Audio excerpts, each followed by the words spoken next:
Okay, ready? Parking. Hazard. Signal. Signal. Left.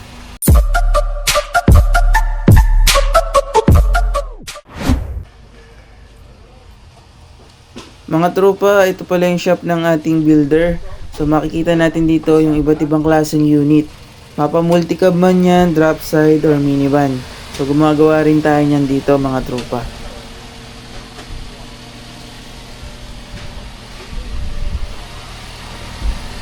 Ito nga pala yung ating DA17W na nakasetup with raised headlight at nakalabas ang kanyang intercooler.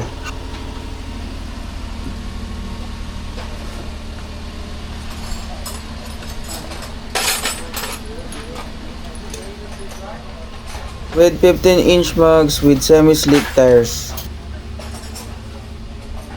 Makikita din natin dito yung kanilang trademark na high ace taillight with twin pipe to mga tropa.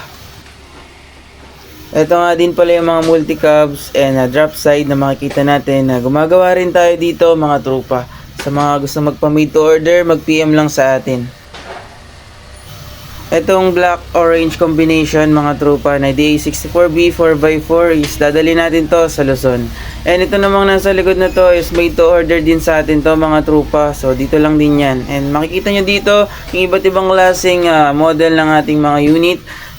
Kayo ang masusunod dito mga tropa sa kulay, sa setup at sa model. Depende yan sa inyong budget at sa inyong pangangailangan. Okay, ready? Parking. Hazard. Signal. Signal. Left. Right. Passing. Suga. Yung ilaw. Okay.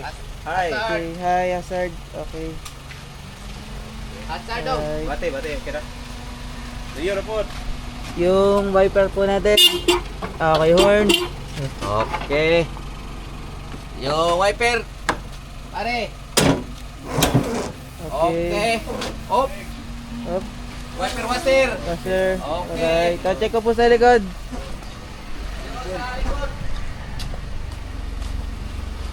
Okay, hazard.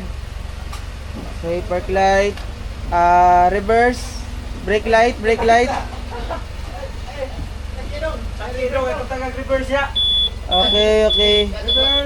Okay po, okay. Working. Brake light lang, brake light. Brake. Wala. Wala po, wala. Wala yung brake light man. Akong brake ka, wala brake. Ayan, okay na po, okay na. Yan, okay na. Yun. Yung third brake light. Baba natin. Tama natin. Right. Brake. Sige. Brake, Okay. third brake light, Oh. working. Okay. Okay.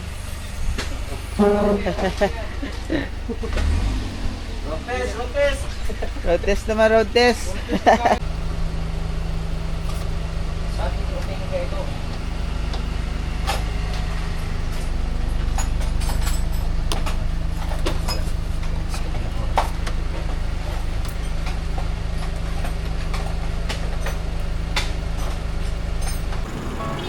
What's up mga tropa? We have here the DA64B off-road concept. So bali, papakita ko lang sa inyo mga tropa yung loob niya. Loob muna tayo mga tropa, no? So ito yung loob niya mga tropa, no? We have 7-inch infotainment system and dashcam, reverse cam, no? So bali, brand new upholstery mga tropa. Same lang din dito, brand new din mga tropa. And then ang mattings natin is brand new din, ano. So ito nga palang unit na to is 4x4, no. So meron siyang switch dito mga tropa, no. Like for example, i-on ko yung 4x4 nya. So makikita nyo nakalagay dito yung 4-wheel drive. So hindi masyadong makita mga tropa. Ayan, 4-wheel drive. So ito siya mga tropa. So itong unit na to mga tropa ay talagang pangharabas. So naka mud train to, no, all train mga tropa yung kanyang tires. And naka luxurious mug siya, no, kagaya ng sa unit natin mga tropa. And yan, makikita nyo naka lift up siya. So pwede to mga tropa, pangharabas, pang bundok, pang camping, pang pamilya, pang negosyo. So makikita nyo mga tropa, brand new lahat ng ating mud train and brand new ang mugs. So ito yung likod niya mga tropa. Ay, open ko lang.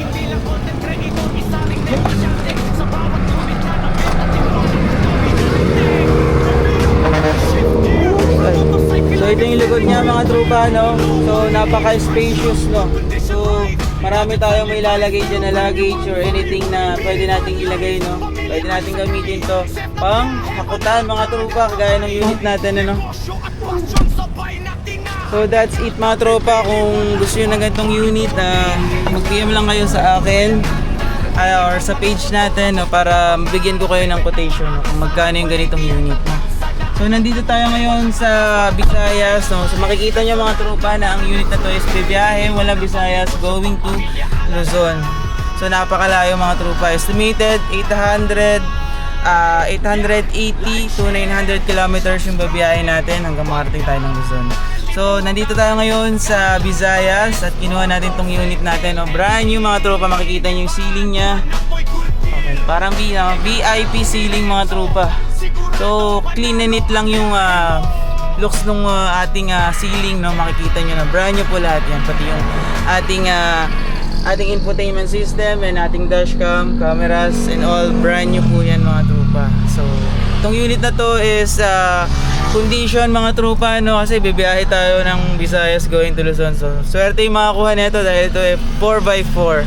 So may option to mga tropa, kapag nasa city lang kayo, pwede naman yung 2-wheel drive lang gamitin nyo. Pero kung kailangan nyo, like for example nasa farm kayo or nasa bukid kayo at nabalaho yung gulong nyo, turn on nyo lang yung 4x4 nya, no. So yan, may 4-wheel drive option to mga tropa.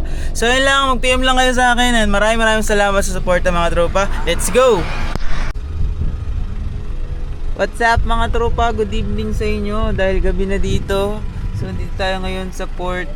Yung isang unit natin is tinitimbang, no. First time natin dito sa ano port ba to?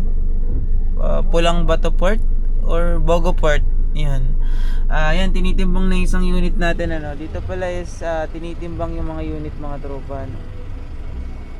So very strict sila sa weight ng mga load ng kanilang barko, no. So after nyan, tayo naman puproceed tayo, no. So dala natin yung ating off-road setup na 4x4 na DA64V. So tayo na mga tropa, timbang na tayo sa kanilang weighing scale. Okay, check nila kung ilan yung timbang natin. Okay na sir? Okay sir, thank you. So doon na tayo mga tropa, no, sa parkingan. So bali ang alis pala dito ng barko is 12 AM.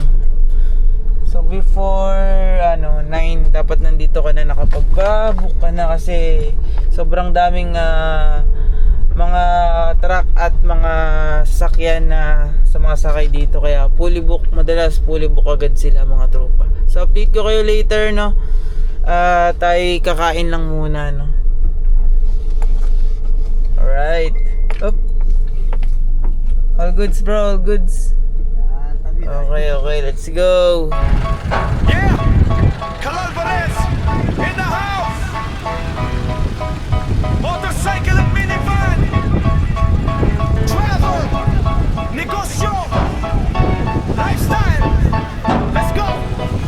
Minivan dealer na legit! Tara na! Sa umaga pa lang, makina na ang gising. Kamera naka-ready, content ay sisimulan natin. Sa kalsada ng buhay, walang atrasan. Minivan ang dala, ready sa biyahe saan man. From city lights hanggang probinsya vibes, bundok at dagat, kita sa dashboard ride. Hindi lang basta travel, may unit na alok, de kalidad na van. Siguradong swak sa bulsa mo, boss. Click record, buhay ay documented. Bawat engine sound, tunay at connected. Hindi lang view, hindi lang like, kundi good deal sa bawat buyer na swak ang strike. Motor, inicar, tuloy-tuloy ang andar. Minivan man o motor, abot hanggang pangarap. May bentang maaasahan, quality ang tatak. Sa daan ng tagumpay, walang atras, walang supply. Alvarez, personal, blataran at sumakay. Minivan na pang negosyo, pang pamilya alalay.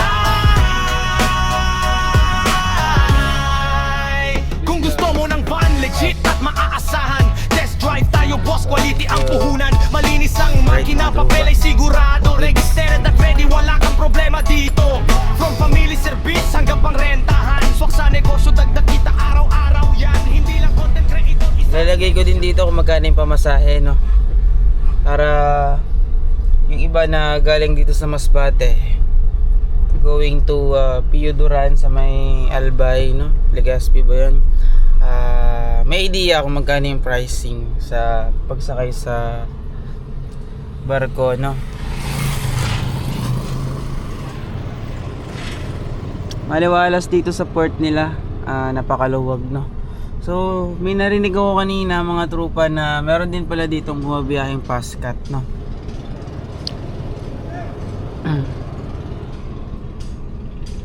So yun, dalawa lang naman tayo kasama yung isa nating tropa, no? So yung dalawa nating unit na papuntang Luzon. So mga tropa, update ko na lang kayo mamaya, no, sa magiging ganap. Let's go. Alright mga tropa, nakasampa na tayo. So ito yung status natin dito ngayon sa Masbate Port. Ito na yung unit natin, yung DA64B na 4x4, and yung unit natin na 4x2 na kulay black sa likod. So hindi ako nahihirapan sumampa kasi napakalaki ng gulong mga tropa. Ganyan ito mga tropa, napaka solid. Tapos magbigay lang ako ng ng review regarding dito sa gulong na to kasi ilang beses na ako nagamit ng mud train or all train na gulong.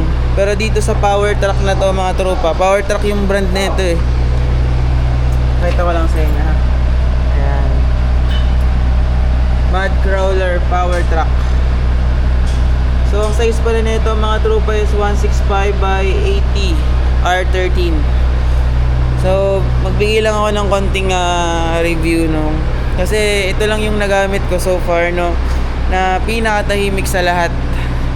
Kasi like for example pag low speed ka, maririnig mo yung yung konting sipol nung gulong mga tropa. Kasi usually sa mga mud train may ingay yung mga spike kapag dumadaan ka sa highway. Pero dito sa gulong na to, tahimik mga tropa. May konti ka lang na maririnig, konting-konti, pero hindi yung parang maririnig mo sa loob na sobrang maingay. Hindi. Like for example, pag high speed ka, hindi mo nga maririnig na naka all train ka eh. Parang naka normal tire ka lang. So, ayan mga tropa, ang ganda. Ang ganda lang, no? So, ayan lang naman, and pupunta na tayo sa Luzon. Kita-kits tayo doon mga tropa, no? Dala natin itong unit na to. Available pa rin sa mga nagtatanong, and PM lang kayo sa akin, no? Let's go.